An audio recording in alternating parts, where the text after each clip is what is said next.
Alan Kardec. Conseils, réflexions et maximes. Fragment extrait des 12 premières années de la revue Spirit.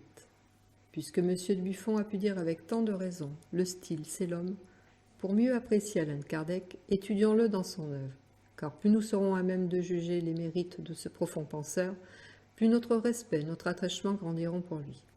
Dans ce but, nous croyons devoir reproduire ci-après quelques passages extraits des nombreux articles qu'il publia dans la revue Spirit de 1858 à 1869.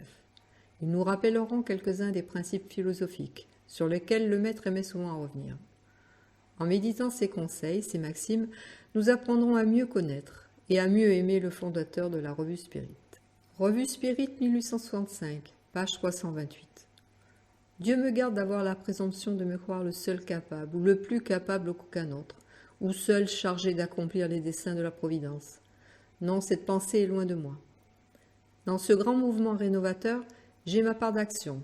Je ne parle que de ce qui me concerne, mais ce que je puis affirmer sans vaine forfanterie, c'est que dans le rôle qui m'incombe, ni le courage, ni la persévérance ne me feront défaut. Je n'en ai jamais manqué, mais aujourd'hui, que je vois la route s'éclairer d'une merveilleuse clarté, je sens mes forces s'accroître, et je n'ai jamais douté, mais aujourd'hui, grâce aux nouvelles lumières qu'il a plu à Dieu de me donner, je suis certain, et je dis à tous mes frères, avec plus d'assurance que jamais, courage et persévérance, car un éclatant succès couronnera vos efforts. Revue Spirit 1867, page 40. Le spiritisme est-il, comme quelques-uns le pensent, une nouvelle foi aveugle substituée à une autre foi aveugle? Autrement dit, un nouvel esclavage de la pensée sous une nouvelle forme. Pour le croire, il faut en ignorer les premiers éléments. En effet, le spiritisme pose en principe qu'avant de croire, il faut comprendre.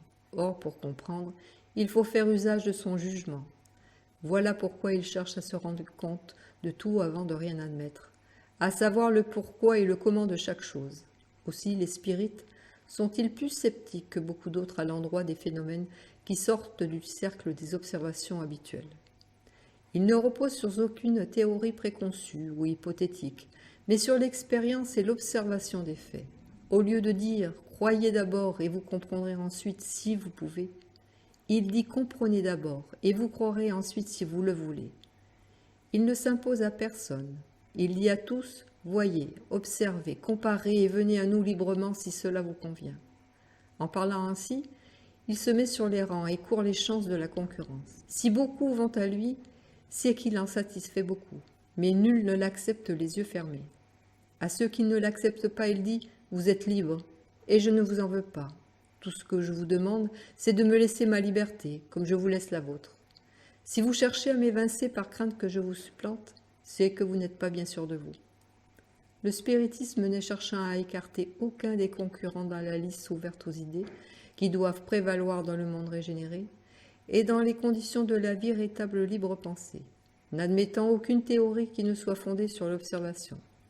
Il est en même temps dans celle du plus rigoureux positivisme. Il a enfin sur ses adversaires des opinions contraires extrêmes à l'avantage de la tolérance. À ceux qui veulent voir des phénomènes avant de croire au spiritisme, Alan Kardec donne ses sages conseils. Revue Spirit 1861, page 130. Il serait du reste bien fâcheux que la propagation de la doctrine fût subordonnée à la publicité de nos séances. Quelque nombreux que pût être l'auditoire, il serait toujours fort restreint, imperceptible, comparé à la masse de la population. D'un autre côté, nous savons par expérience que la vraie conviction ne s'acquiert que par l'étude, la réflexion et une observation soutenue, et non en assistant à une ou deux séances, quelque intéressantes qu'elles soient. Et cela est si vrai que le nombre de ceux qui croient sans avoir rien vu, mais parce qu'ils ont étudié et compris, est immense. Sans doute, le désir de voir est très naturel, et nous sommes loin de le blâmer, mais nous voulons que l'on voie dans des conditions profitables. Voilà pourquoi nous disons « Étudiez d'abord, et vous verrez ensuite, parce que vous comprendrez mieux. » Si les incrédules réfléchissaient à cette condition, ils y verraient la meilleure garantie de notre bonne foi, et ensuite de la puissance de la doctrine. Ce que le charlatanisme redoute le plus, c'est d'être compris. Il fascine les yeux et n'est pas assez sot pour s'adresser à l'intelligence qui découvrirait aisément le dessous de carte. Le spiritisme, au contraire, n'admet pas de confiance aveugle. Il veut voir clair en tout. Il veut que l'on comprenne tout et que l'on se rende compte de tout. Donc, quand nous prescrivons d'étudier et de méditer, c'est appeler le concours de la raison et prouver que la science spirite ne redoute pas l'examen, puisque avant de croire, nous faisons une obligation de comprendre. Revue Spirit 1861, page 377. Celui qui a l'intention d'organiser un groupe dans de bonnes conditions doit avant tout s'assurer du concours de quelques adeptes sincères, prenant la doctrine au sérieux, et dont le caractère conciliant et bienveillant lui soit connu. Ce noyau formé, ne fût-il que de 3 ou 4 personnes, on établira des règles précises, soit pour les admissions, soit pour la tenue des séances et l'ordre des travaux. Règles auxquelles les nouveaux arrivants seront tenus de se conformer. La première condition à imposer, si l'on veut être à chaque instant distrait par des objections ou des questions oiseuses, c'est donc l'étude préalable. La seconde est une profession de foi catégorique et une adhésion formelle à la doctrine du livre des esprits, et telle autre condition spéciale qu'on jugera à propos.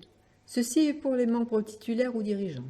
Pour les auditeurs, qui viennent généralement pour acquérir un surcroît de connaissances et de convictions, on peut être moins rigoureux. Toutefois, comme il en est qui pourrait causer du trouble par des observations déplacées, il est important de s'assurer de leur disposition.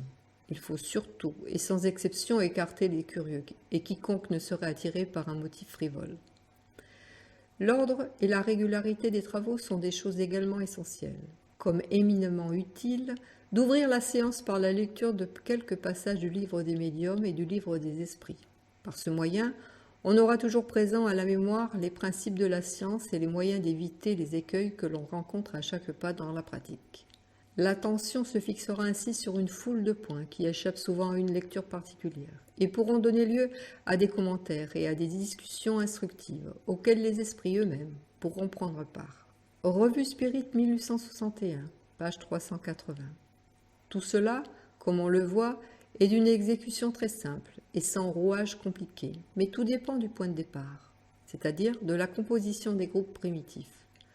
S'ils sont formés de bons éléments, ce seront autant de bonnes racines qui donneront de bons rejetons. Si au contraire, ils sont formés d'éléments hétérogènes et antipathiques, de spirites douteux, s'occupant plus de la forme que du fond, considérant la morale comme la partie accessoire et secondaire, il faut s'attendre à des polémiques irritantes et sans issue, à des froissements susceptibles, et par suite à des conflits précurseurs des organisations. Entre vrais spirites, tels que nous les avons définis, voyant le but essentiel du spiritisme dans la morale qui est la même pour tous, il y aura toujours abnégation de la personnalité, condescendance et bienveillance, et par suite sûreté et stabilité dans les rapports. Voilà pourquoi nous avons insisté sur les qualités fondamentales. Les sociétés nombreuses par leur raison d'être au point de vue de la propagande, mais pour les études sérieuses et suivies, il est préférable d'en faire l'objet des groupes intimes. Revue Spirit 1861, page 347. Du reste, quelle que soit la nature de la réunion, qu'elle soit nombreuse ou non, les conditions qu'elle doit remplir pour atteindre le but sont les mêmes. C'est à cela qu'il faut apporter tous ses soins, et ceux qui les rempliront seront forts, parce qu'ils auront nécessairement l'appui des bons esprits. Ces conditions sont tracées dans le livre des médiums, numéro 341. Un travers assez fréquent chez quelques nouveaux adeptes, c'est de se croire passer maître après quelques mois d'études. Le spiritisme est une science immense, comme vous le savez, et dont l'expérience ne peut s'acquérir qu'avec le temps. En cela, comme en toute chose, il y a dans cette prétention de n'avoir plus besoin des conseils d'autrui et de se croire au-dessus de tous. Une preuve d'insuffisance puisqu'on manque à l'un des premiers préceptes de la doctrine, la modestie et l'humilité. Quand les mauvais esprits rencontrent de semblables dispositions dans un individu, il ne manque pas de les surexciter et de les entretenir en lui persuadant qu'il possède seul la vérité. C'est un des écueils que l'on peut rencontrer et contre lequel j'ai cru devoir vous prémunir, en ajoutant qu'il ne suffit pas plus de se dire spirit que de se dire chrétien. Il faut le prouver par la pratique. Revue Spirit 1865, page 376. Le spiritisme ayant pour but l'amélioration des hommes ne vient point chercher ceux qui sont parfaits, mais ceux qui s'efforcent de le devenir en mettant en pratique l'enseignement des esprits. Le vrai spirit n'est pas celui qui est arrivé au but, mais celui qui veut sérieusement l'atteindre. Quels que soient donc ses antécédents, Il est bon spirit dès lors qu'il reconnaît ses imperfections et qu'il est sincère et persévérant dans son désir de s'amender. Le spiritisme est pour lui une véritable régénération, car il rompt avec son passé, indulgent pour les autres comme il voudrait que l'on fût pour lui. Il ne sortira de sa bouche aucune parole malveillante, ni blessante pour personne. Celui qui dans une réunion s'écarterait des convenances prouverait non seulement un défaut de savoir-vivre et d'urbanité, mais un manque de charité. Celui qui se froisserait de la contradiction et prétendrait imposer sa personne ou ses idées ferait preuve d'orgueil. Or, ni l'un ni l'autre ne serait dans la voie du juste vrai spiritisme, c'est-à-dire du spiritisme chrétien. Celui qui croit avoir une opinion plus juste que les autres la fera mieux accepter par la douceur et la persuasion. L'aigreur serait de sa part un très mauvais calcul. Revue Spirit 1865, page 92. Le spiritisme n'est pas seulement dans la croyance à la manifestation des esprits. Le tort de ceux qui le condamnent est de croire qu'il ne consiste qu'en la production de phénomènes étranges, et cela parce que, ne s'étant pas donné la peine de l'étudier, ils n'en voient que la surface. Ces phénomènes sont étranges pour ceux qui n'en connaissent pas la cause, mais quiconque les approfondit y voit que les effets d'une loi, d'une force, de la nature que l'on ne connaissait pas, et qui par cela même ne sont ni merveilleux ni surnaturels. Ces phénomènes prouvent l'existence des esprits, qui ne sont d'autres que les âmes de ceux qui ont vécu, prouvent par conséquent l'existence de l'âme, sa survivance au corps, la vie future avec toutes ses conséquences morales. La foi en l'avenir, se trouvant appuyée sur des preuves matérielles, devient inébranlable et triomphe de l'incrédulité. Voilà pourquoi, lorsque le spiritisme sera devenu la croyance de tous, il n'y aura plus ni incrédule, ni matérialiste, ni athée. Sa mission est de combattre l'incrédulité, le doute, l'indifférence. Il ne s'adresse donc pas à ceux qui ont une foi et à qui cette foi suffit, mais à ceux qui ne croient en rien ou qui doutent. Il ne dit à personne de quitter sa religion. Il respecte toutes les croyances quand elles sont sincères. La liberté de conscience est à ses yeux un droit sacré. S'il ne la respectait pas, il manquera à son premier principe qui est la charité, neutre entre tous les cultes. Il sera le lien qui les réunira sous un même drapeau, celui de la fraternité universelle. Un jour, ils se tendront la main au lieu de se jeter l'anathème. Les phénomènes, loin d'être la partie essentielle du spiritisme, n'en sont que l'accessoire, un moyen suscité par Dieu pour vaincre l'incrédulité qui envahit la société. Il est surtout dans l'application de ses principes moraux. C'est à cela qu'on reconnaît les spirites sincères. Les exemples de réformes morales provoquées par le spiritisme sont déjà assez nombreux pour qu'on puisse juger des résultats qu'il produira avec le temps. Il faut que sa puissance moralisatrice soit bien grande pour triompher des habitudes invétérées par l'âge de la légèreté de la jeunesse. L'effet moralisateur du spiritisme a donc pour cause première le phénomène des manifestations qui a donné la foi. Si ces phénomènes étaient une illusion, ainsi que le prétendent les incrédules, il faudrait bénir une illusion qui donne à l'homme la force de vaincre ses mauvais penchants. Revue Spirit 1864, page 141. La force du spiritisme ne réside pas dans l'opinion d'un homme, ni dans l'esprit. Elle est dans l'universalité de l'enseignement donné par ces derniers. Le contrôle universel, comme le suffrage universel, tranchera l'avenir dans toutes les questions litigieuses. Il fondera l'unité de la doctrine bien mieux qu'un concile d'hommes. Ce principe, soyez-en certains, messieurs, fera son chemin, comme celui de « Or la charité, pas de salut », parce qu'il est fondé sur la plus rigoureuse logique et l'abdication de la personnalité. Il ne pourra contrarier que les adversaires du spiritisme, et ceux qui n'ont foi qu'en leur lumière personnelle. Revue Spirit 1864, page 235. Le spiritisme, une foi intime.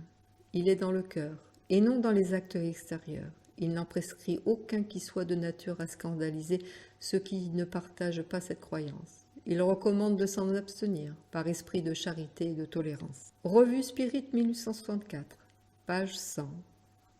Si la doctrine spirit était une conception purement humaine, elle n'aurait pour garant que les lumières de celui qui l'aurait conçue. Or, personne ici-bas ne saurait avoir la prétention fondée de posséder à lui seul la vérité absolue.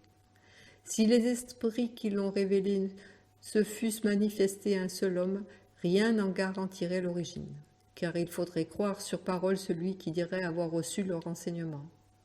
En admettant de sa part une parfaite sincérité, tout au plus, pourrait-il convaincre les personnes de son entourage.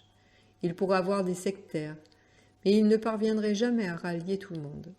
Dieu a voulu que la nouvelle révélation arrivât aux hommes par une voie plus rapide et plus authentique. C'est pourquoi il a chargé les esprits d'aller la porte d'un pôle à l'autre, en se manifestant partout, sans donner à personne le privilège exclusif d'entendre leurs paroles. Revue Spirit 1864, page 101. On sait que les esprits, par la suite de la différence qui existe dans leur capacité, sont loin d'être individuellement en possession de toute la vérité, qu'il n'est pas donné à tous de pénétrer certains mystères, que leur savoir est proportionné à leur épuration, que les esprits vulgaires n'en savent pas plus que les hommes, et même moins que certains hommes.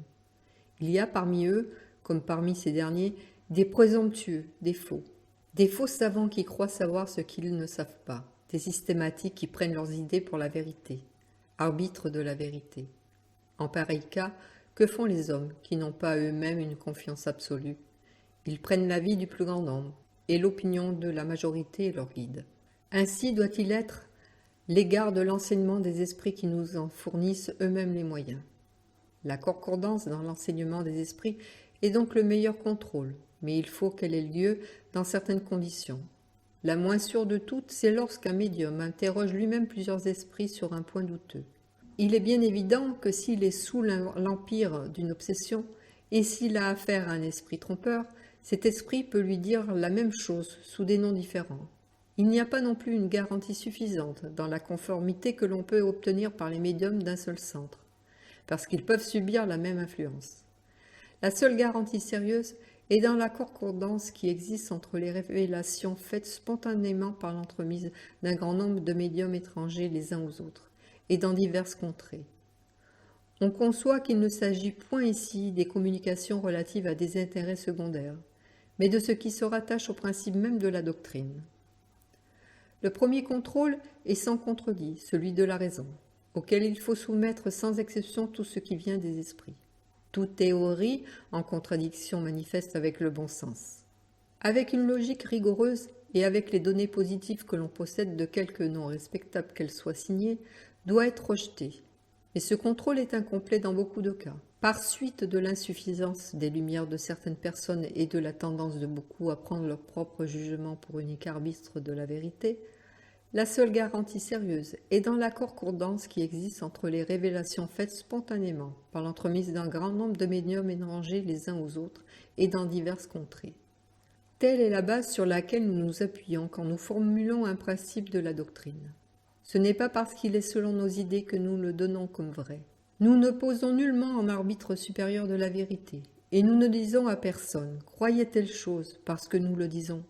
Notre opinion n'est à nos yeux qu'une opinion personnelle, qui peut être juste ou fausse, parce que nous ne sommes pas plus infaillibles qu'un autre. Ce n'est pas non plus parce qu'un principe nous est enseigné qu'il est pour nous la vérité, mais parce qu'il a reçu la sanction de la concordance. Revue Spirit 1864, page 103. Ce contrôle universel est une garantie pour l'unité future du spiritisme, et annulera toutes les théories contradictoires. C'est là que dans l'avenir on cherchera le critérium de la vérité. Ce qui a fait le succès de la doctrine formulée par le livre des esprits et dans le livre des médiums, c'est que partout, chacun a pu recevoir directement des esprits la confirmation de ce qu'ils renferment. Si de toutes parts les esprits fussent venus les contredire, ces livres auraient depuis longtemps subi le sort de toutes les conceptions fantastiques. L'appui même de la presse ne les eût pas sauvés du naufrage, tandis que, privés de cet appui, ils n'en ont pas moins fait un chemin rapide, parce qu'ils ont eu celui des bons esprits, dont le bon vouloir a compensé, et au-delà le mauvais vouloir des hommes. Ainsi en sera-t-il de toutes les idées émanant des esprits ou des hommes, qui ne pourraient supporter l'épreuve de ce contrôle, dont personne ne peut contester la puissance. Revue Spirit 1859, page 176. Les esprits sont ce qu'ils sont, et nous ne pouvons changer l'ordre des choses. N'étant pas tous parfaits, nous n'acceptons leurs paroles que sous bénéfice d'inventaire et non avec la crédulité des enfants. Nous jugeons, nous comparons, nous tirons des conséquences de nos observations. et leurs erreurs mêmes sont pour nous des enseignements, parce que nous ne faisons pas abnégation de notre discernement.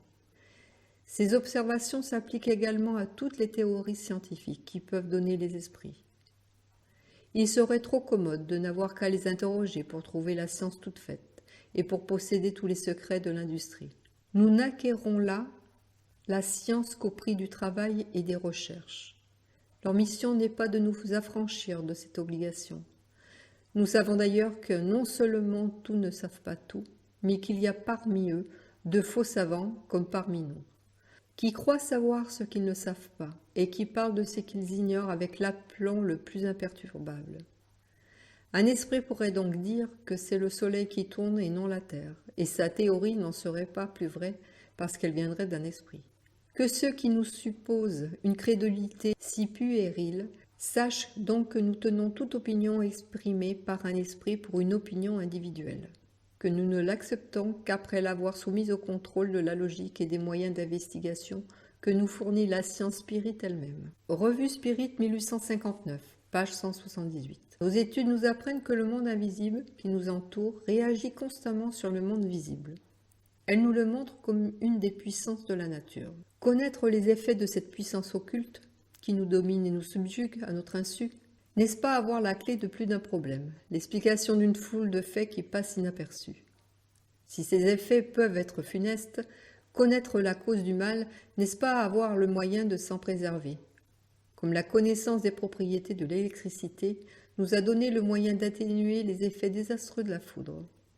Si nous succombons alors, nous ne pourrons nous en prendre qu'à nous-mêmes, car nous n'aurons pas l'ignorance pour excuse. Le danger est dans l'empire que les mauvais esprits prennent sur les individus. Et cet empire n'est pas seulement funeste au point de vue des intérêts de la vie matérielle. L'expérience nous apprend que ce n'est jamais impunément qu'on s'abandonne à leur domination, car leurs intentions ne peuvent jamais être bonnes. Une de leurs tactiques pour arriver à leur fin, c'est la désunion, parce qu'ils savent très bien qu'ils auront bon marché de celui qui est privé d'appui. Aussi, leur premier soin quand ils veulent s'emparer de quelqu'un est toujours de lui inspirer la défiance, et l'éloignement peut les démasquer en l'éclairant par des conseils salutaires.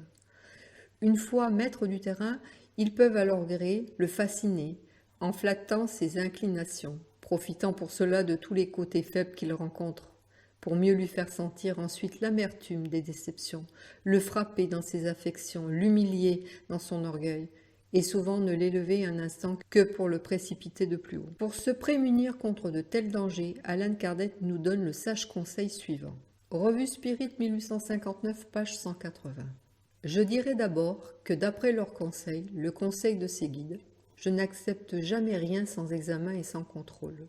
Je n'adopte une idée que si elle me paraît rationnelle, logique, si elle est d'accord avec les faits et les observations, si rien de sérieux ne vient la contredire.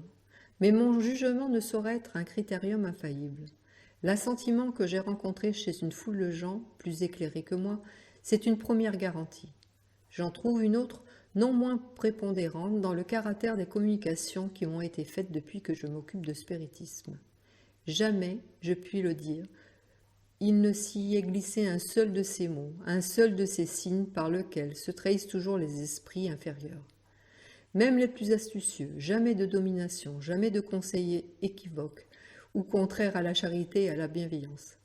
Jamais de prescriptions ridicules, loin de là. Je n'ai trouvé en eux que des pensées grandes, nobles, sublimes, exemptes de petitesse et de mesquinerie. En un mot, leur rapport avec moi dans les plus petites comme dans les plus grandes choses ont toujours été tels que c'eût été un homme qui m'eût parlé. Je l'aurais tenu pour le meilleur, le plus sage, le plus prudent, le plus moral et le plus éclairé.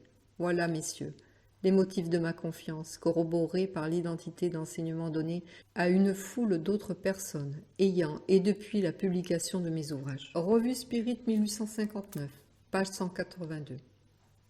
Peut-on différer d'opinion sur des points de la science sans se mordre et se jeter la pierre? Il est même très peu digne et très peu scientifique de le faire.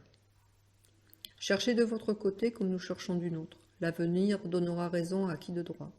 Si nous nous trompons, nous n'aurons pas le sot amour-propre de nous entêter dans des idées fausses. Mais il est des principes sur lesquels on est certain de ne pas se tromper. C'est l'amour du bien, l'abnégation l'abjuration de tout sentiment d'envie et de jalousie. Ces principes sont les nôtres, et avec ces principes on peut toujours sympathiser, sans se compromettre. C'est le lien qui doit unir tous les hommes de bien, quelle que soit la divergence de leurs opinions. L'égoïsme seul met entre eux une barrière infranchissable. Revue Spirit 1859, page 183.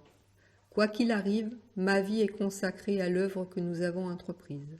Et je serai heureux si mes efforts peuvent aider à la faire entrer dans la voie sérieuse, qui est son essence, la seule qui puisse assurer son avenir. Le but du spiritisme est de rendre meilleurs ceux qui le comprennent. Tâchons de donner le bon exemple et de montrer que, pour nous, la doctrine n'est pas lettre morte. En un mot, soyons dignes des bons esprits si nous voulons que les bons esprits nous assistent. Le bien est une cuirasse contre laquelle viendront toujours se briser les armes de la malveillance. Revue Spirit, 1865, page 66. Les idées de l'homme sont en raison de ce qu'il sait, comme toutes les découvertes importantes.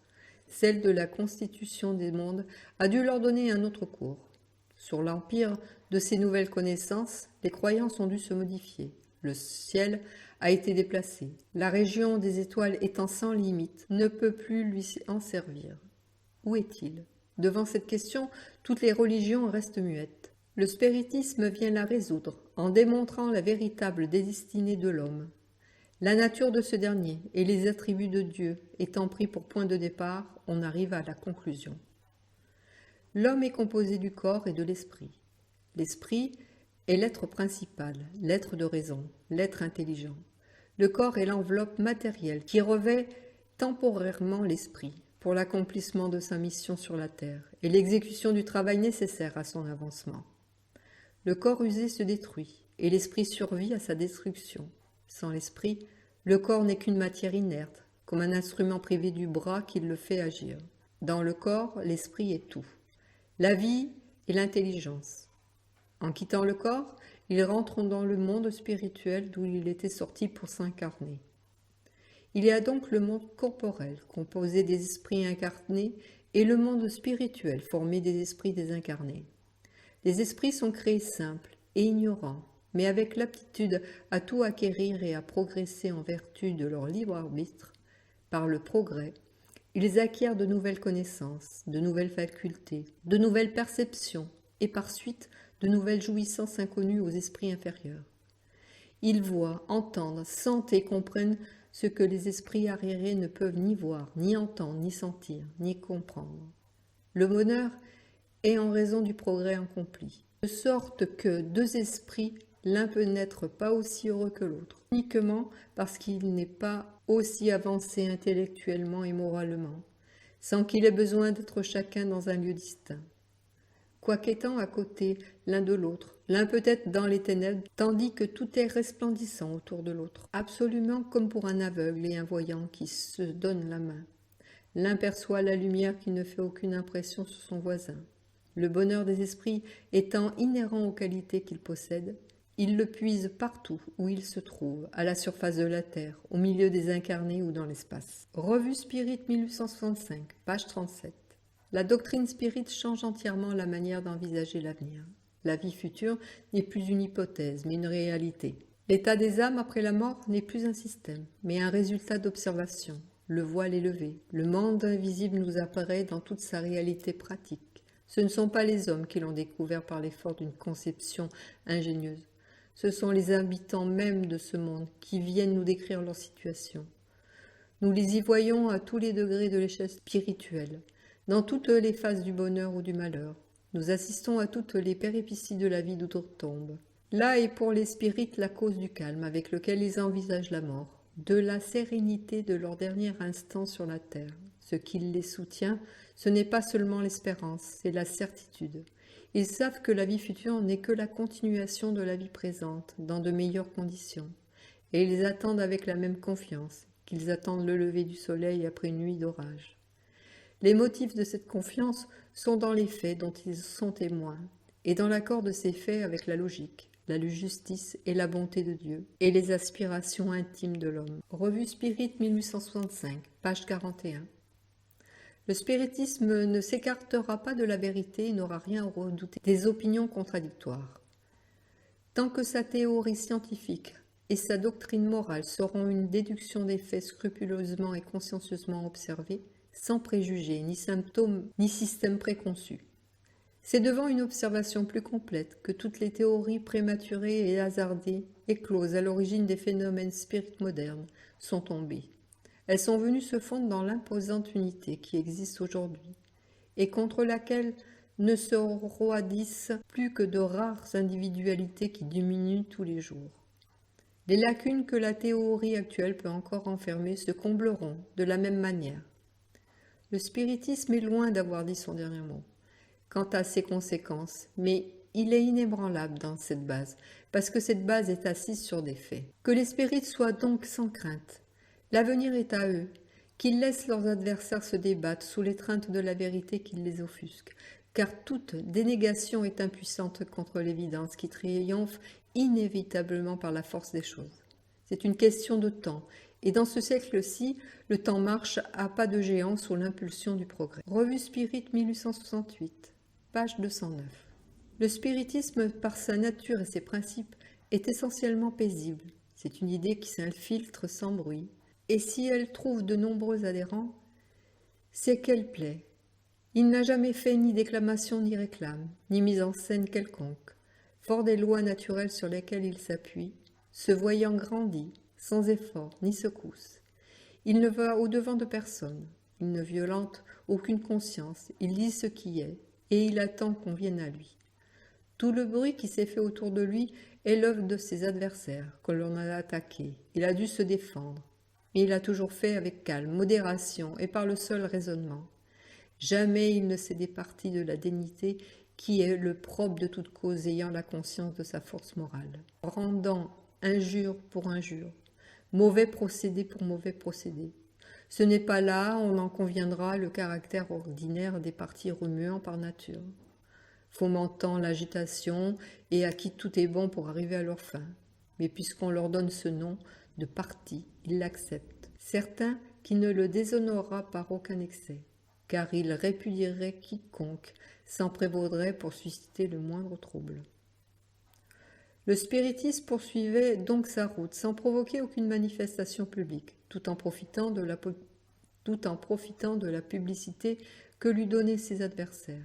Plus leurs critiques étaient railleuses, acerbes, virulentes, plus elles excitaient la curiosité de ceux qui ne le connaissaient pas, et qui, pour savoir à quoi s'en tenir sur cette soi-disant nouvelle excentricité, allaient tout simplement se renseigner à la source, c'est-à-dire dans les ouvrages spéciaux. On l'étudiait et l'on trouvait tout autre chose de ce qu'on avait entendu dire. C'est un fait notoire que les déclamations furibondes, les anathèmes et les persécutions ont puissamment aidé à sa propagation, parce que, au lieu d'en détourner, elles en ont provoqué l'examen, ne fût-ce que par l'attrait du fruit défendu. Les masses ont leur logique, elles se disent que si une chose n'était rien, on n'en parlerait pas. Et elle en mesure l'importance précisément à la violence des attaques dont elle fait l'objet et à l'effroi qu'elle cause à ses antagonistes. Revue Spirit 1866, page 114. En inscrivant au frontispice du spiritisme la foi suprême du Christ, nous avons ouvert la voie du spiritisme chrétien. Nous sommes donc fondés à en développer les principes, ainsi que les caractères du vrai spirit à ce point de vue. Que d'autres puissent mieux faire que nous n'allons pas à l'encontre, car nous n'avons jamais dit hors de nous point de vérité. Nos instructions sont donc pour ceux qui les trouvent bonnes, elles sont acceptées librement et sans contrainte. Nous traçons une route. La suit qui veut. Nous donnons des conseils à ceux qui nous en demandent, et non à ceux qui croient pouvoir s'en passer. Nous n'imposons rien à personne, nous n'avons pas qualité pour cela. Quant à la suprématie, elle est toute morale, et dans l'adhésion de ceux qui partagent notre manière de voir, nous ne sommes investis même pour cela d'aucun pouvoir officiel. Nous n'avons sollicité ni revendiqué aucun privilège. Nous nous sommes décernés aucun titre, et le seul que nous prenions avec les partisans de nos idées est celui de frères en croyance. S'ils nous considèrent comme leur chef, c'est par suite de la position que nous donnent nos travaux et non en vertu d'une décision quelconque. Notre position est celle que chacun pouvait prendre avant nous. Notre droit, celui qu'a tout le monde de travailler comme il l'entend et de courir la chance du jugement public. Revue Spirit 1866, page 299. Il ne dit point « hors le spiritisme, point de salut », mais avec le Christ. Hors la charité, point de salut. Principe d'union, de tolérance, qui ralliera les hommes dans un commun sentiment de fraternité, au lieu de les diviser en sectes ennemies. Par cet autre principe, il n'y a de foi inébranlable que celle qui peut regarder la raison face à tous les âges de l'humanité. Il détruit l'empire de la foi aveugle qui annihile la raison de l'obéissance passive qui abrutit. Il émancipe l'intelligence de l'homme et révèle son moral. Revue Spirit 1868, page 377. Ajoutons que la tolérance, conséquence de la charité, qui est la base de la morale spirit, lui fait un devoir de respecter toutes les croyances. Voulant être acceptée librement par conviction et non par contrainte, proclamant la liberté de conscience comme un droit naturel imprescriptible, elle dit « Si j'ai raison, les autres finiront par penser comme moi. Si j'ai tort, je finirai par penser comme les autres. » En vertu de ces principes, ne jetant la pierre à personne, elle ne donnera aucun prétexte à représailles et laissera aux dissidents toute la responsabilité de leurs paroles et de leurs actes. Les amis maladroits. Revue Spirit 1863, page 74. Toutefois, si rien ne peut arrêter la marche générale du spiritisme, il est des circonstances qui peuvent y apporter des entraves partielles, comme un petit barrage peut ralentir le cours d'un fleuve sans l'empêcher de couler.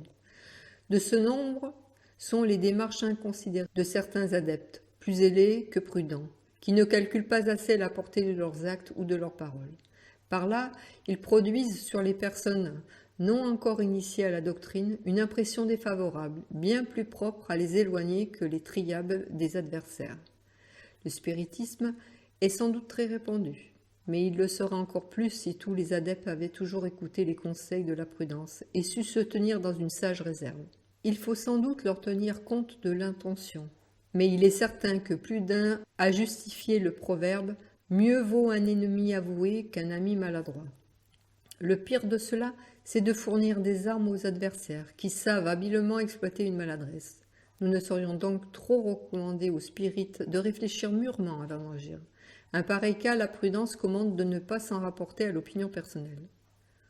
Aujourd'hui, que de tous côtés se forment des groupes ou des sociétés, rien n'est plus simple que de se concerter avant d'agir.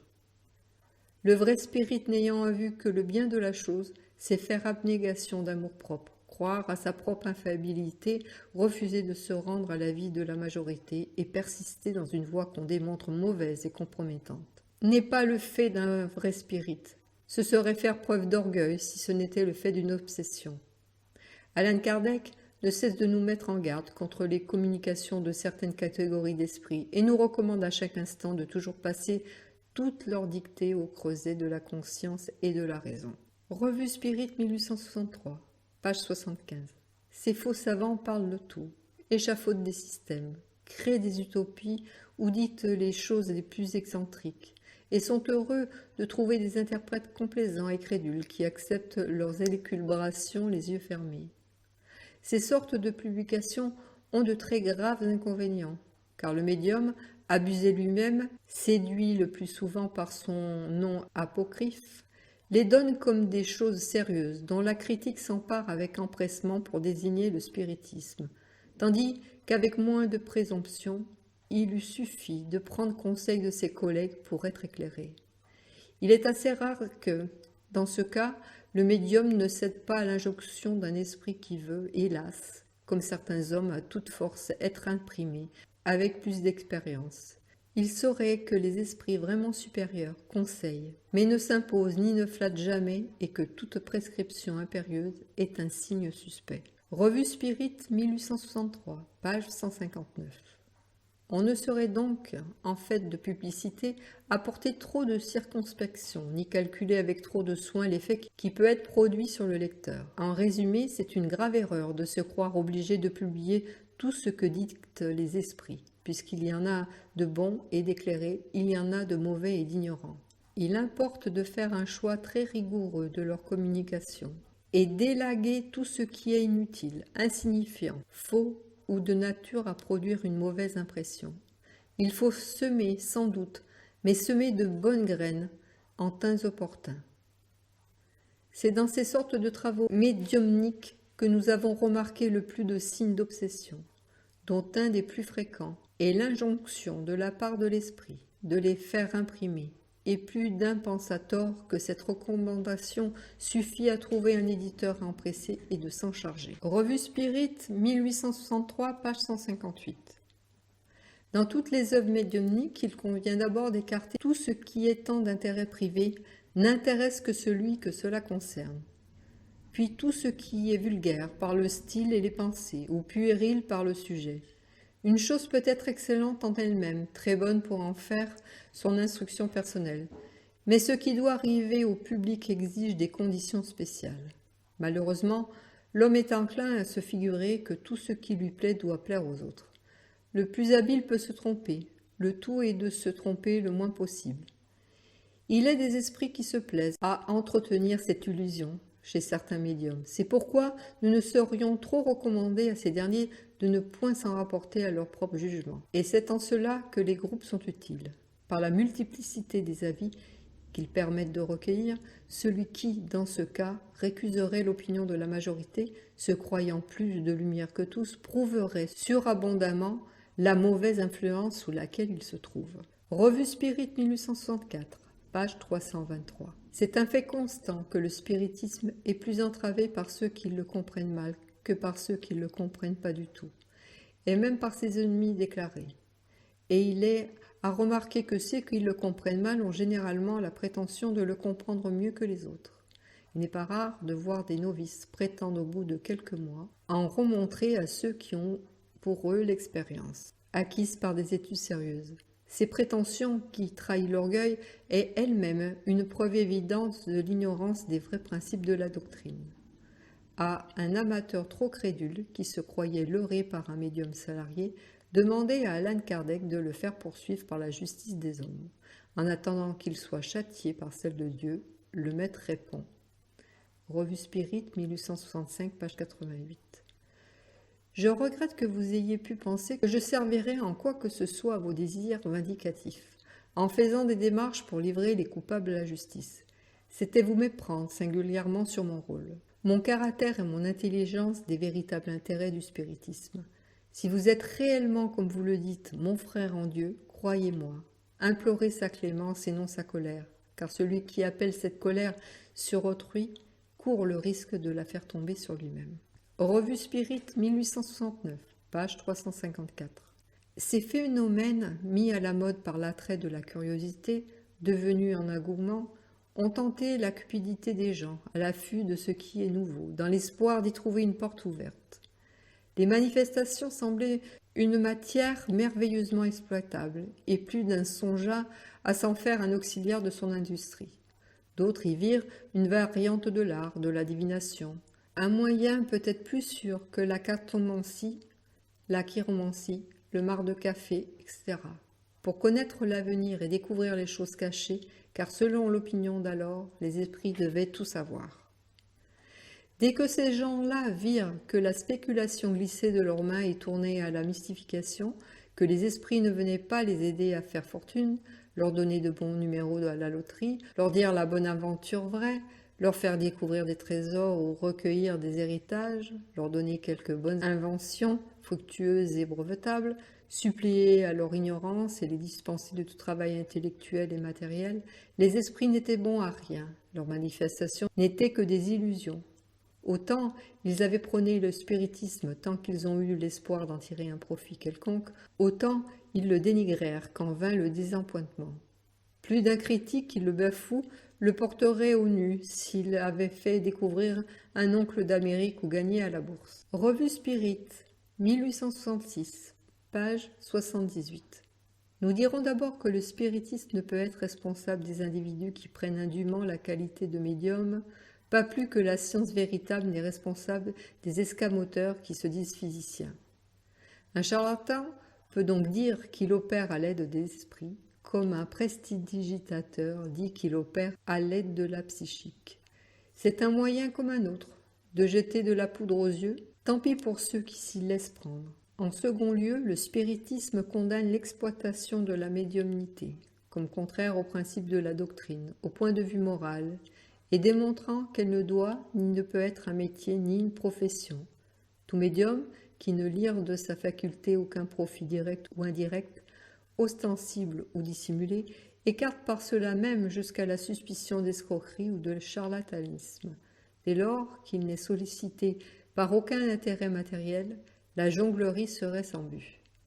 Le médium qui comprend ce qu'il y a de grave et de saint dans un don de cette nature croirait le profaner en le faisant servir à des choses mondaines, pour lui et pour les autres, ou s'il en faisait un objet d'amusement et de curiosité.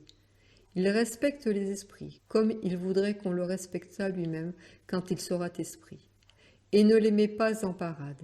Il sait en outre que la médiumnité ne peut être un moyen de divination, qu'elle ne peut faire découvrir des trésors, des héritages, ni faciliter la réussite dans les chances aléatoires, et ne se fera jamais diseur de bonne aventure, ni pour de l'argent, ni pour rien. Donc, il n'aura jamais de démêlé avec la justice. Quant à la médiumnité guérissante, elle existe, cela est certain, mais elle est subordonnée à des conditions restrictives qui excluent la possibilité de tenir bureau ouvert de consultation, sans suspicion de charlatanisme. C'est une œuvre de dévouement et de sacrifice, et non de spéculation. Exercée avec désintéressement, prudence et discernement, et renfermée dans les limites tracées par la doctrine, elle ne peut tomber sous le coup de la loi. En résumé, le médium, selon les vues de la providence et le spiritisme, qu'il soit artisan ou prince, car il y en a dans les palais et dans les chaumières, a reçu un mandat qu'il accomplit religieusement et avec dignité. Il ne voit dans sa faculté qu'un moyen de glorifier Dieu et de servir son prochain, et non un instrument pour servir ses intérêts ou satisfaire sa vanité. Il se fait estimer et respecter par sa simplicité, sa modestie, son abnégation, ce qui n'est pas le fait de ceux qui cherchent à s'en faire un marchepied. Revue Spirit, 1867, page 300.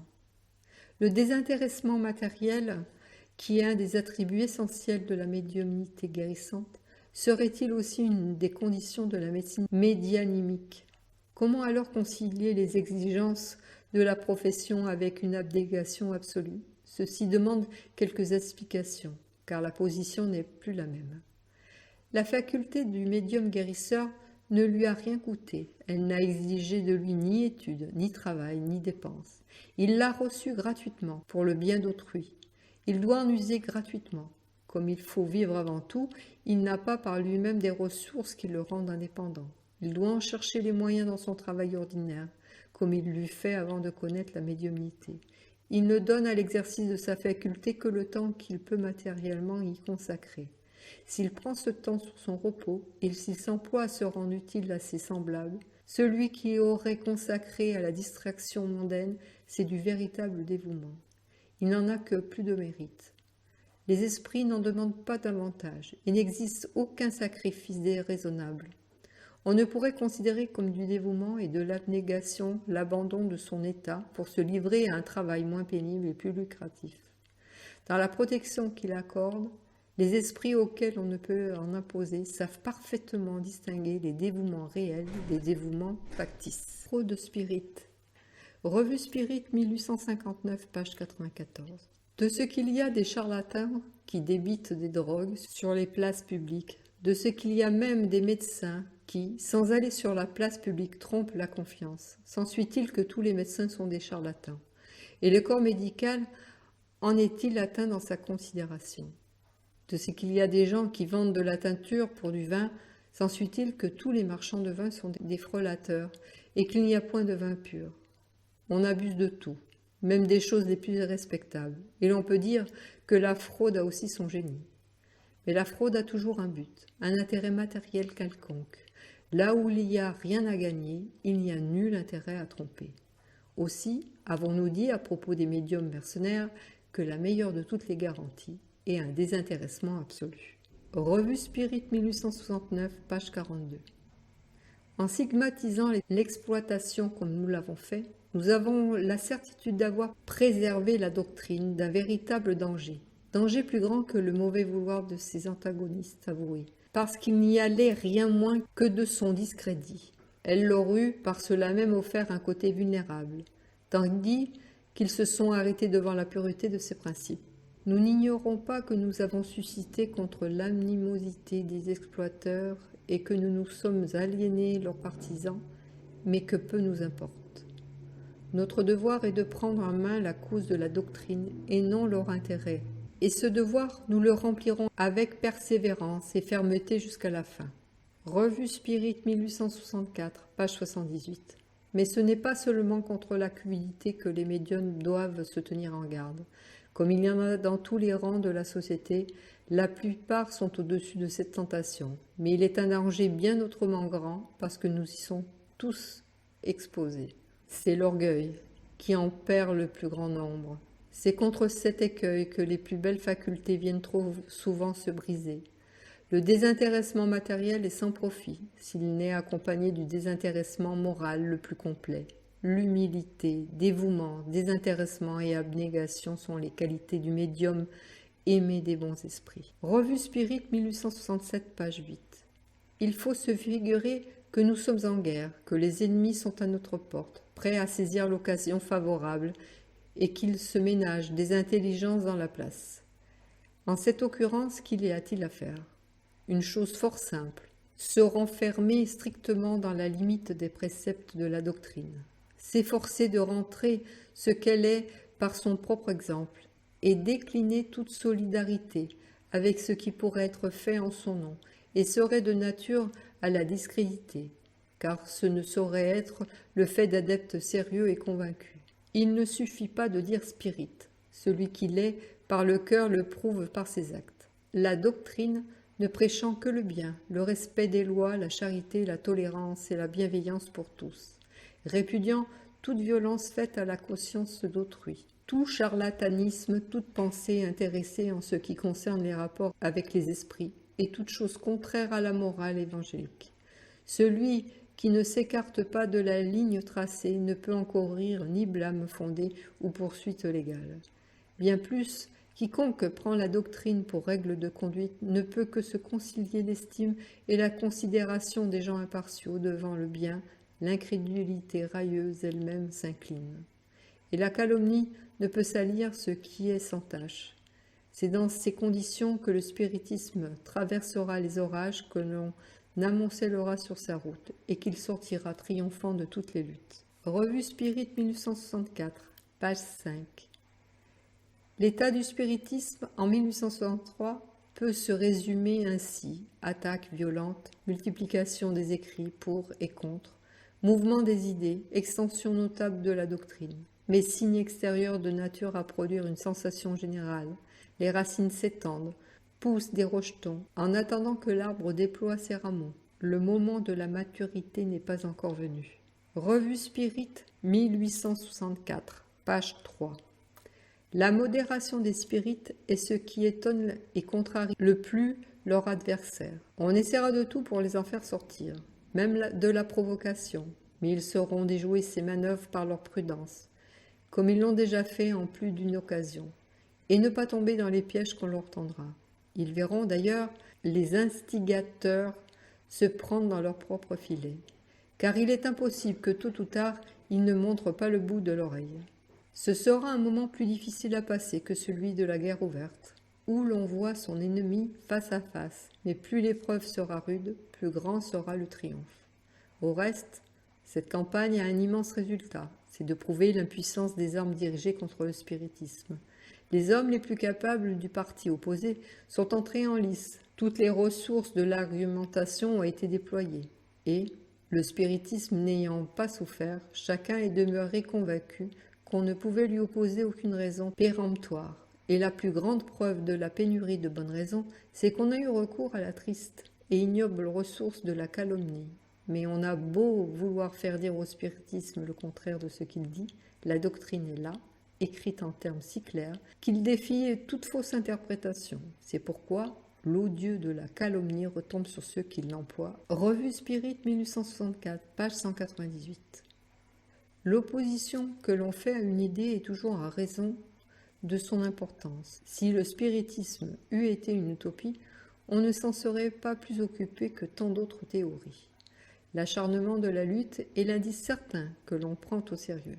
Mais s'il y a une lutte entre le spiritisme et le clergé, l'histoire dira quels ont été les agresseurs.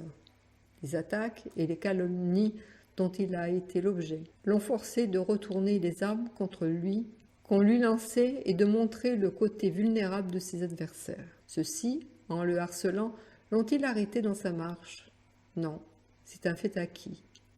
Ils l'eussent laissé en repos, le nom même du clergé n'eût pas été prononcé, et peut-être celui-ci y eût-il gagné. En l'attaquant au nom des dogmes de l'Église, il l'a forcé à discuter la valeur des objections et par cela même d'entrer sur un terrain qu'il n'avait pas l'intention d'aborder. La mission du spiritisme est de combattre l'incrédulité par l'évidence des faits, de ramener à Dieu ceux qui le méconnaissent, de prouver l'avenir à ceux qui croient au néant. Pourquoi donc l'Église jette-t-elle l'anathème à ceux à qui il donne cette foi, plus que lorsqu'ils ne croyaient à rien? En repoussant ceux qui croient à Dieu et à leur âme par lui, c'est les contraindre de chercher un refuge hors de l'Église, qui, le premier à proclamer que le spiritisme était une religion nouvelle, avec son culte et ses prêtres, si ce n'est le clergé. Où a-t-on vu, jusqu'à présent, le culte et les prêtres du spiritisme? Si jamais il devint une religion, c'est le clergé qui l'aura provoqué. L'auto-da-fé de Barcelone n'ayant pas assouvi la haine du clergé contre le spiritisme et les spirites, la congrégation de Rome mit à l'index le livre des esprits, le livre des médiums et l'imitation de l'évangile selon le spiritisme. Loin de s'attrister de cette nouvelle preuve d'intolérance cléricale, Allan Kardec s'en réjouit. Revue Spirit 1864, page 217. Quoi qu'il en soit, les livres spirites sont mis à l'index. Tant mieux, car des 10 personnes qui les parcourront, 7 au moins seront convaincues, ou fortement ébranlées et désireuses d'étudier les phénomènes spirites. Tant mieux, car nos adversaires eux-mêmes, voyant leurs efforts n'aboutir qu'à des résultats diamétralement contraires à ceux qu'ils espéraient, se rallieront à nous. S'ils possèdent la sincérité, le désintéressement et les lumières que leur ministère comporte. Ainsi le veut d'ailleurs la loi de Dieu. Rien au monde ne peut rester éternel, stationnaire, mais tout progresse, et l'idée religieuse doit suivre le progrès général si elle ne veut pas disparaître. Revue Spirit 1865, page 187. Jamais aucune doctrine philosophique des temps modernes n'a causé tant d'émoi que le spiritisme.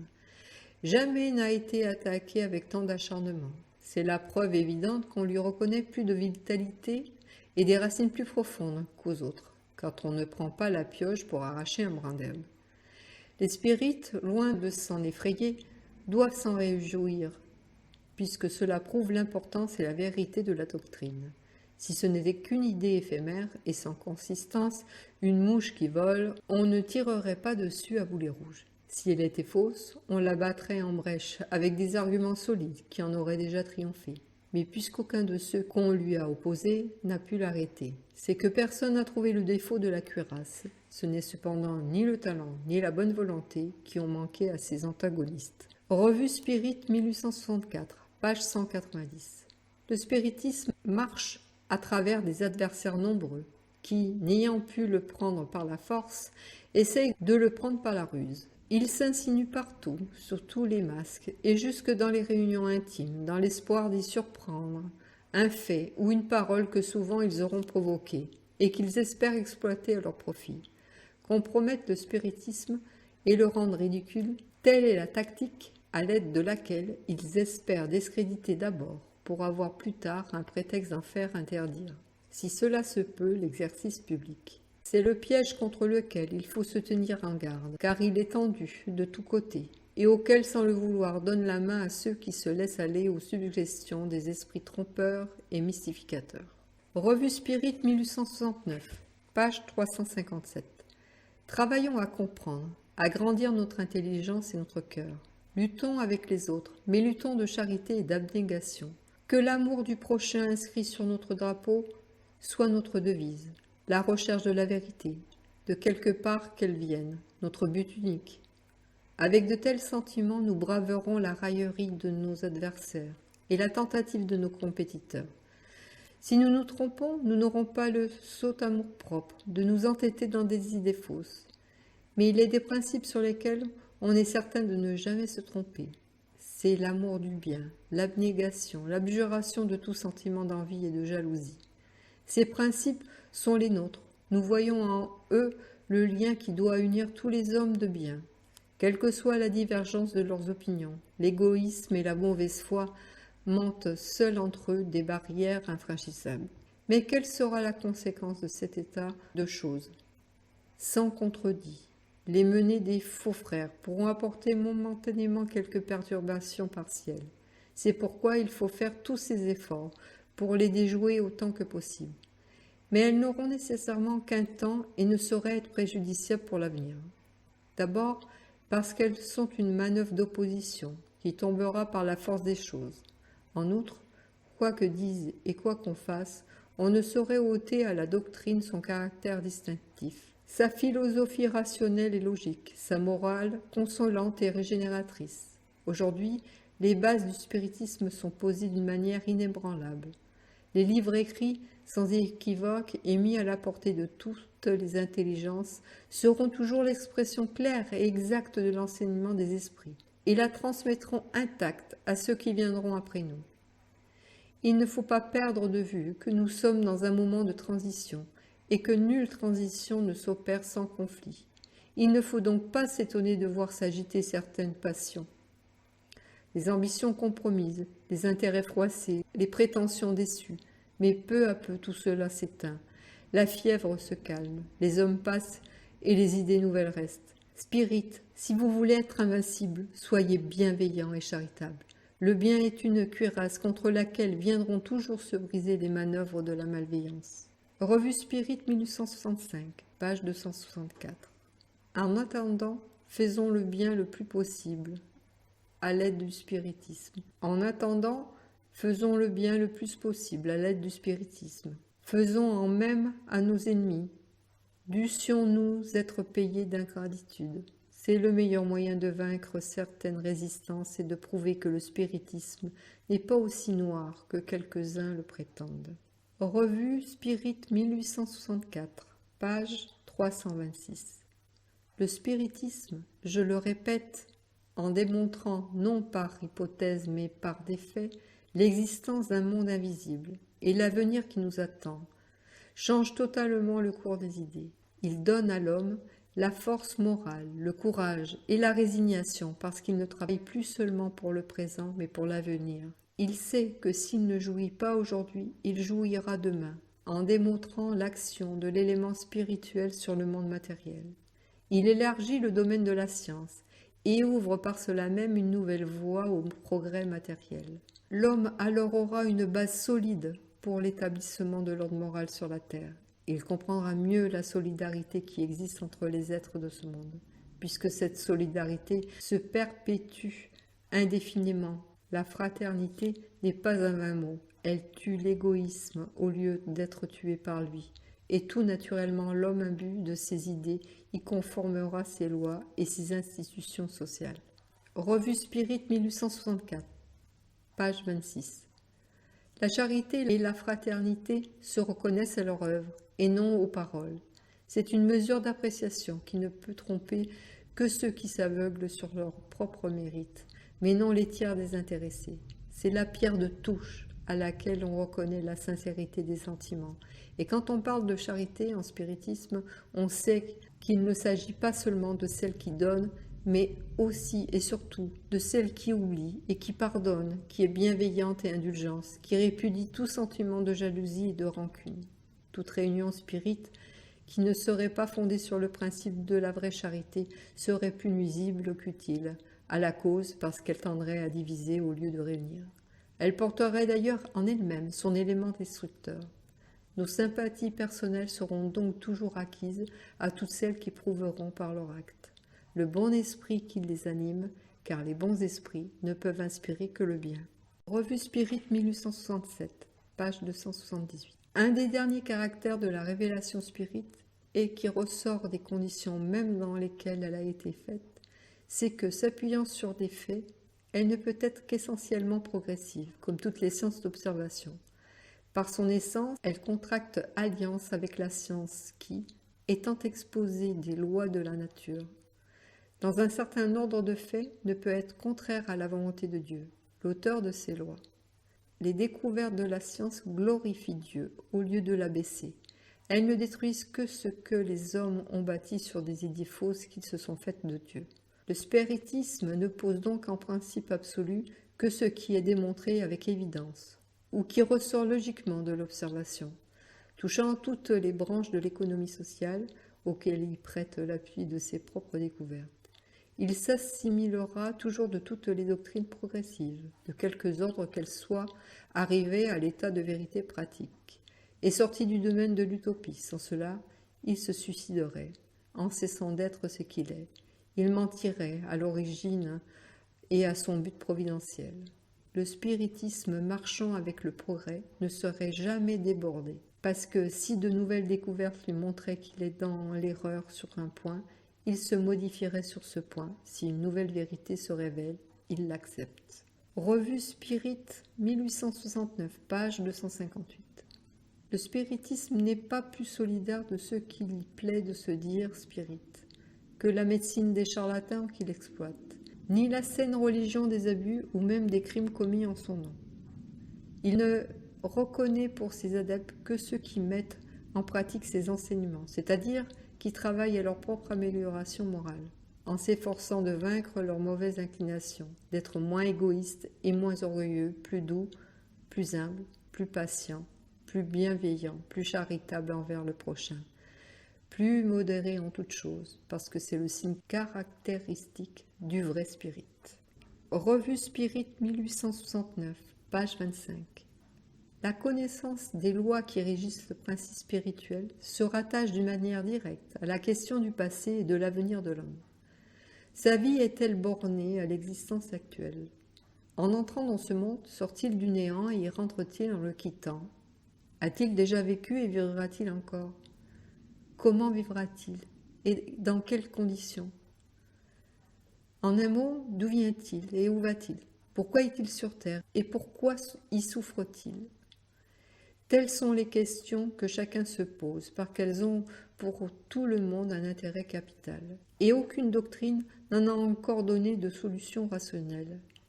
Celle que donne le spiritisme appuyée sur les faits, satisfaisant aux exigences de la logique et de la justice la plus rigoureuse, est une des principales causes de la rapidité de sa propagation. Le spiritisme n'est ni une conception personnelle, ni le résultat d'un système préconçu. Il est la résultante de milliers d'observations faites sur tous les points du globe et qui ont convergé vers le centre et qui les a collégiés et coordonnés. Tous ces principes constituants, sans exception, sont déduits de l'expérience. L'expérience a toujours précédé la théorie. Le spiritisme s'est ainsi trouvé dès le début à avoir des racines partout. L'histoire n'offre aucun exemple d'une doctrine philosophique ou religieuse qui ait en 10 ans réuni un si grand nombre d'adeptes. Et cependant, il n'a employé pour se faire connaître aucun des moyens vulgairement en usage. Il s'est propagé de lui-même par les sympathies qu'il a rencontrées. Il est encore avéré que la propagation du spiritisme a suivi depuis l'origine une marche constamment ascendante, malgré tout ce que l'on a pu faire pour l'entraver et en dénaturer le caractère, en vue de le discréditer dans l'opinion publique. Il est même à remarquer que ce qu'on a fait dans ce but en a favorisé la diffusion. Le bruit qu'on a fait à son occasion l'a porté à la connaissance de gens qui n'en avaient jamais entendu parler. Plus on l'a noirci ou ridiculisé, plus les déclamations ont été violentes, plus on a piqué la curiosité. Et comme il ne peut que gagner à l'examen, il en est résulté que ses adversaires s'en sont faits, sans le vouloir, les ardents propagateurs. Si les triades ne lui ont porté aucun préjudice, c'est qu'en l'étudiant à sa source vraie, on l'a trouvé tout autre qu'il n'avait été présenté. Dans les luttes qu'il a eu à soutenir, les gens impartiaux lui ont tenu compte de sa modération. Il n'a jamais usé de représailles envers ses adversaires, ni rendu injure pour injure. Le spiritisme est une doctrine philosophique qui a des conséquences religieuses, comme toute philosophie spiritualiste. Par cela même, il touche aux bases fondamentales de toutes les religions, Dieu, l'âme et la vie future.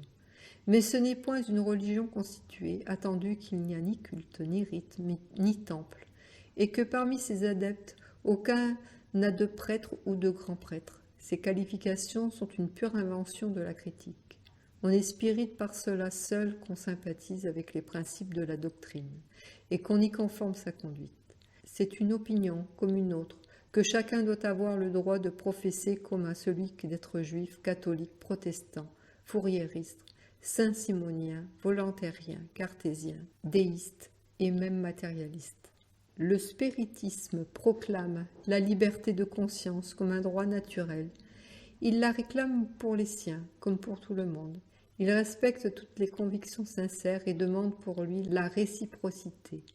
De la liberté de la conscience découle le droit au libre examen en matière de foi.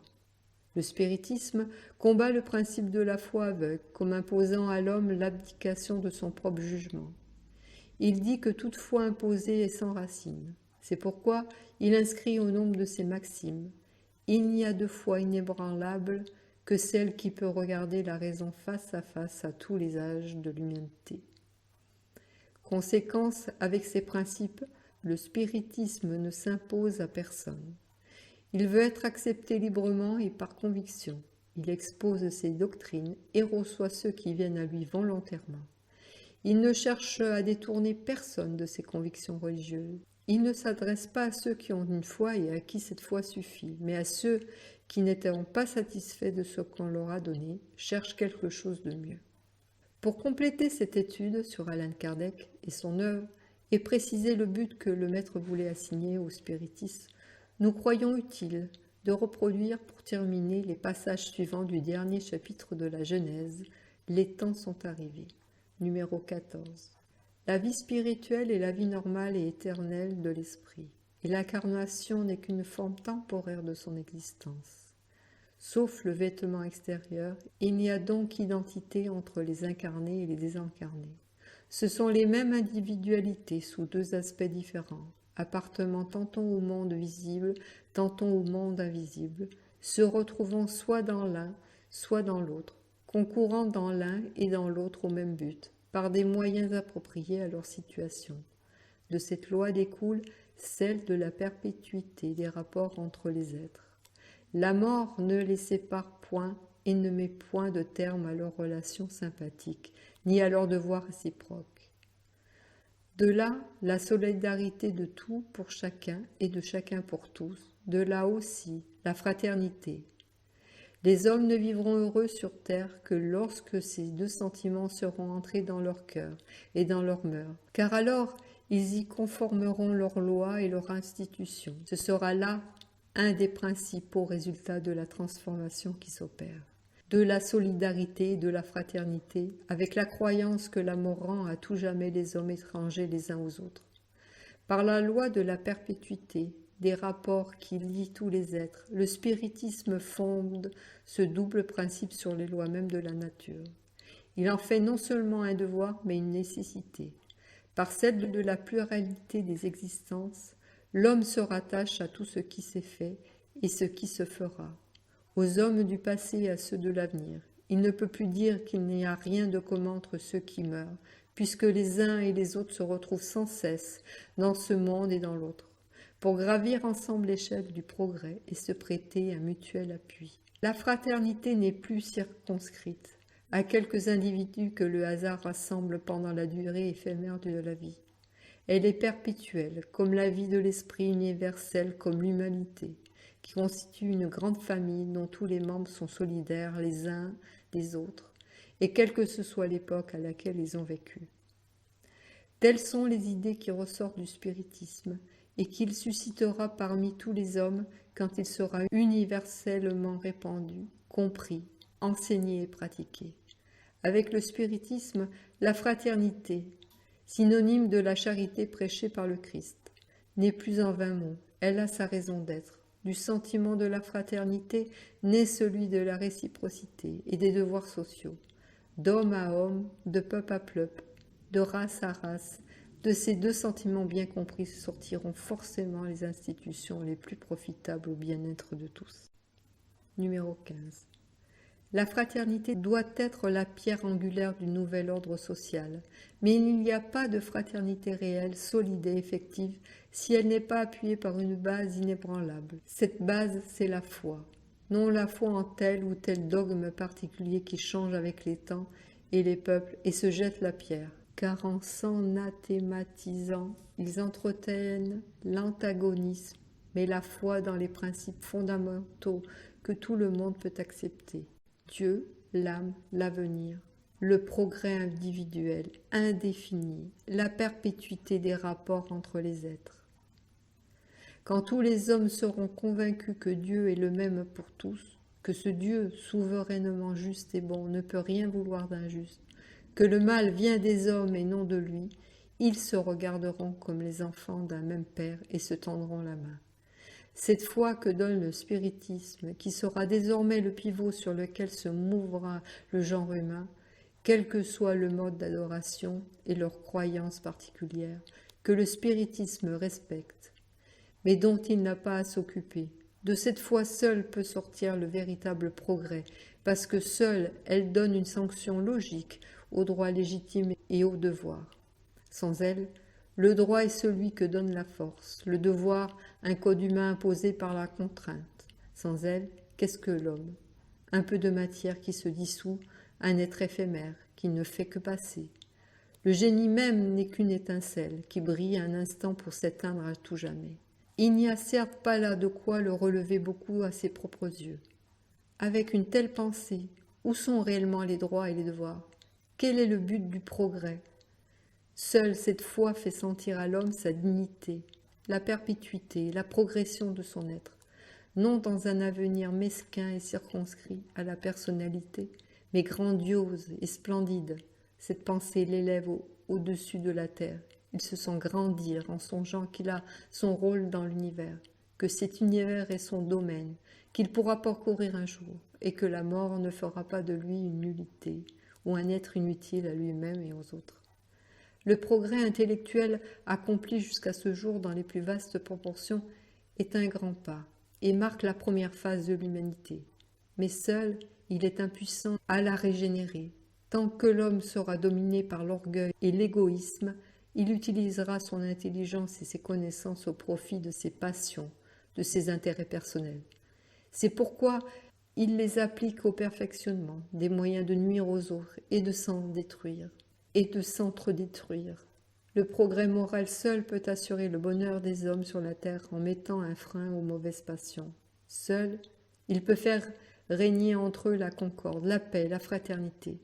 C'est lui qui abaissera les barrières des peuples et qui fera tomber les préjugés de caste et taire les antagonismes de sectes en apprenant aux hommes à se regarder comme des frères appelés, à s'entraider et non à vivre aux dépens les uns des autres.